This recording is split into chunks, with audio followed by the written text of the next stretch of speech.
buenas noches. Esta semana nos toca trabajar con el tema número 3, que es el texto lírico. Para ello he desarrollado las sesiones en 4 apartados. El primer apartado corresponde a la revisión teórica de conceptos y aspectos generales de la lírica, que es este video. El segundo es sobre análisis métrico, rítmico y de rima. El tercero es sobre análisis de figuras retóricas y en el cuarto vamos a analizar un poema, bueno, yo lo voy a analizar para que te quede como ejemplo de la actividad integradora que vas a realizar tú, que es el análisis de La casada infiel de Federico García Lorca. Espero que todas estas entregas sean lo suficientemente claras y si no, ya sabes, por favor, deja tus comentarios, ya sea a través de Classroom o vía correo electrónico. Que te sea leve. Nos estamos viendo en la siguiente entrega. Chao. La lírica es un género cuyo origen se remonta a los siglos 8 y 7 a.C. Fue introducida por los jonios, un pueblo indoeuropeo que ocupaba la costa centro-occidental de Anatolia, hoy Grecia asiática, y que incluía las islas de Halicarnaso y Esmirna en la antigua Grecia.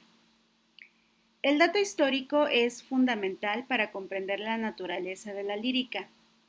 Para cuando ésta surge, los griegos se encuentran atravesando un periodo de crisis económicas, políticas y sociales que muestran la decadencia de su sistema de pensamiento y sobre todo de su moral heroica, difundida principalmente a través de la épica de Homero.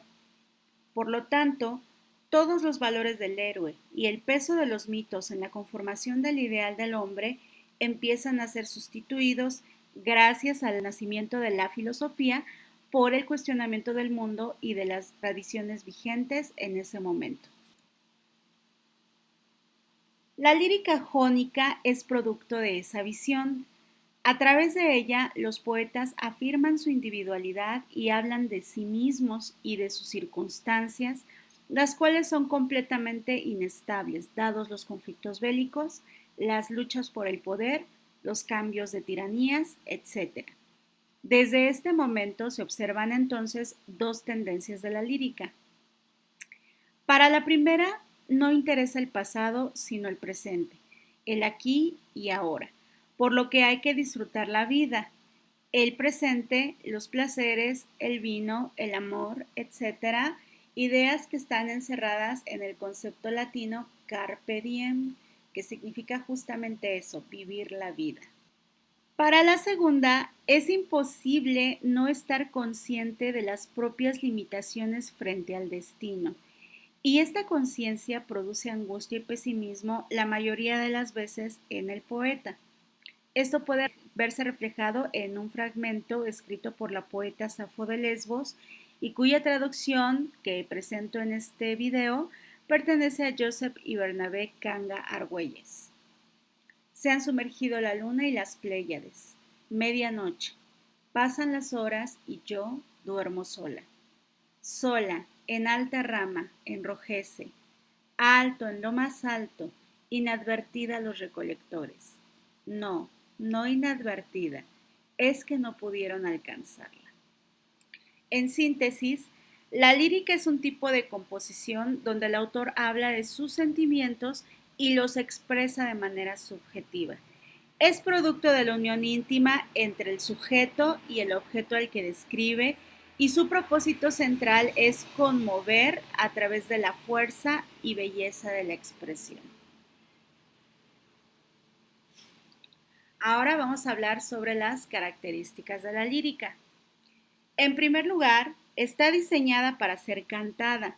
Sin embargo, la lírica culta a partir del siglo XV pierde el acompañamiento musical de tal forma que solo queda un texto para leer en privado o para recitar, pues en muchos casos conserva metro, ritmo y rima.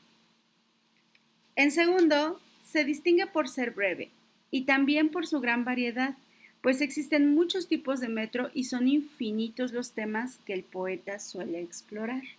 Aquí tenemos un ejemplo de haiku, que es un poema construido con metros heptasílabos, es decir, de 7 sílabas, 5 sílabas y 7 sílabas. Y en este pequeño poema se habla sobre aspectos de la naturaleza desde una perspectiva filosófica. Entonces se utiliza mucho una figura retórica que conocemos como prosopopeya y que implica la personificación o humanización de objetos o cosas que no tienen cualidades humanas. En este caso la araña que pasa la noche en vela debido a la luna. La tercera característica de la lírica es que tiene una finalidad estética, es decir, que pretende conmover a través de la belleza. Y su función comunicativa es poética, porque el texto poético en sí llama la atención debido a su construcción original. Usa figuras retóricas que aportan nueva significación a las expresiones y esto lo distingue del uso normal de la lengua. Si pueden observar en el ejemplo número 3 tenemos un caligrama de Juan José Tablada que se llama El Puñal y el verso como tal no tiene un metro, pero lo que sí tiene es una forma, pues cada verso está construido u organizado de tal manera que forman un puñal. Hay una representación gráfica del contenido del poema. En el punto número 4 vamos a hablar de la connotación, que es el aspecto más relevante del texto lírico, pues la palabra poética no se agota en un solo significado. No es como el lenguaje común, que puede referirse a una única cosa. El sentido en un texto lírico se construye a partir de las sugerencias y detalles colocados en cada verso, mismos que solo pueden apreciarse en su contexto y no fuera de él. Y en este caso tenemos un ejemplo de Santa Teresa de Jesús, de un poema que le dedica a el encuentro que quiere ella tener con Dios mismo. Entonces, cuando nosotros leemos vivo sin vivir en mí y tan alta vida espero, que muero porque no muero, no podemos tomar lo que ella está diciendo de forma literal, sino que necesitamos entender la construcción de las palabras para saber exactamente a qué se refiere. Aquí hay además una figura retórica que se llama paradoja y que vamos a ver en el tercer video de estas sesiones.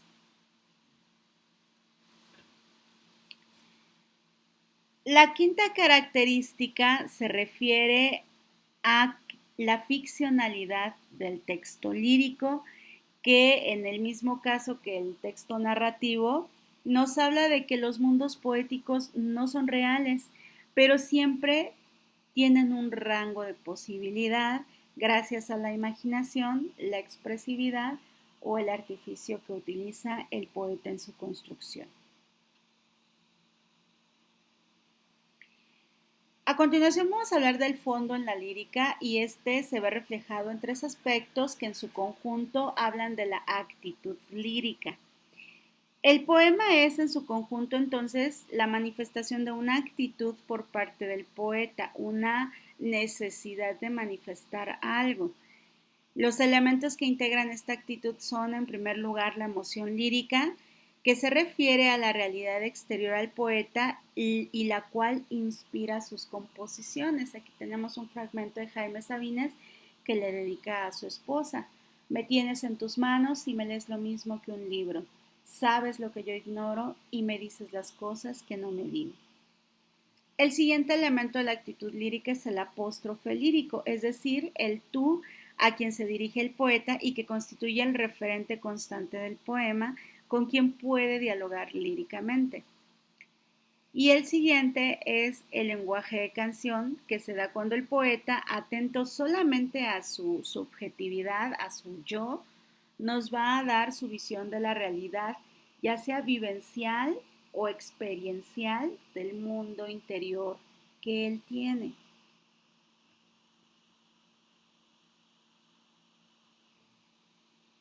Finalmente vamos a hablar de los subgéneros líricos, pero de esta última diapositiva es que vamos a derivar la actividad correspondiente a este primer video del tema 3.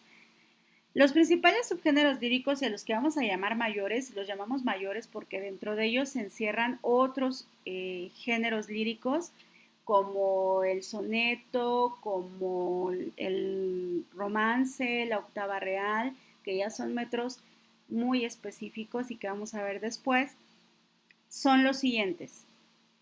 Está la oda, el himno, la elegía, la canción, la égloga, la epístola y la sátira. Ahora, en el caso de esta diapositiva, la actividad va a consistir en que tú completes este mapa de ideas con los conceptos correspondientes a cada género lírico mayor. Entonces, te va a tocar buscar en internet o en algún libro que puedas tener en casa, si es que cuentas con alguno, qué es una oda, qué es un himno, qué es una elegía, una canción.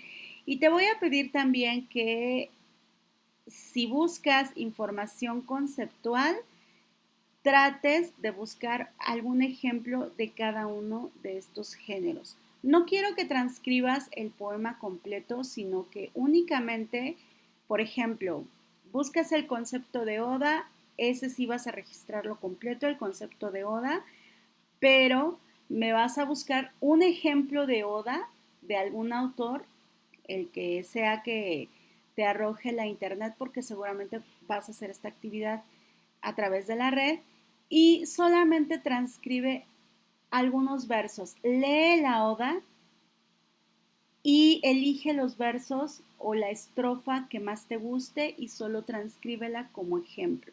Esa es tu actividad. Voy a escribirla nuevamente en la asignación para que no la olvides.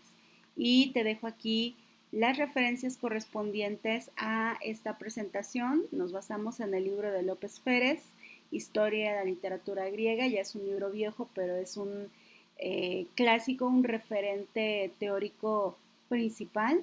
Y tenemos un trabajo hecho por Juan Carlos Rodríguez Aguilar, Los géneros literarios, que puedes encontrar en la red. Aquí te dejo el link. Es una síntesis muy buena sobre las características de los géneros literarios.